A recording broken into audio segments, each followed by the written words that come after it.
Les clowns aussi sont déconfinés. L'association Vivre aux éclats, qui propose ce qu'elle appelle des déambulades au sein d'établissements de soins, a repris ses ateliers bimensuels.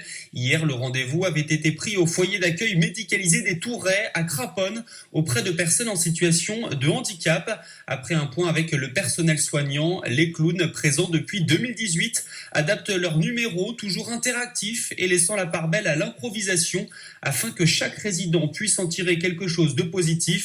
Et ils avaient manqué à leur public. Un reportage d'Alice Forge avec les clowns Christine et Bertie. Allez Christine, c'est bien. Allez Christine. Les clowns sont de retour en vrai dans le jardin du foyer d'accueil des Tourrais. Après 2 mois de rendez-vous par écran interposé, auquel Emmanuelle Rivier, clown référente de la structure, s'était plutôt bien adaptée. Le clown, normalement, c'est vraiment du contact, pas seulement du contact, mais d'être en lien, d'être présent, de jouer physiquement, de jouer sur les émotions. Et en fait, au final, on s'est rendu compte qu'avec même cet outil qui nous mettait dans quelque chose d'un peu plus restreint, ça a permis quand même de garder le contact, effectivement, de garder les liens, même de les enrichir, on va dire. Elsa Novak est la directrice de l'établissement. Pour elle, ces déambulades sont de véritables outils de médiation avec les résidents. On découvre, nous aussi, des moments avec les résidents qui sont différents.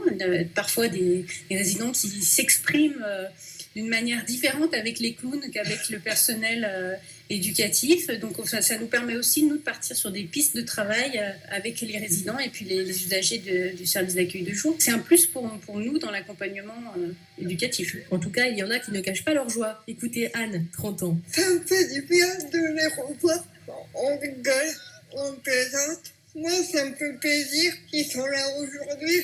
Oui, c'est l'heure.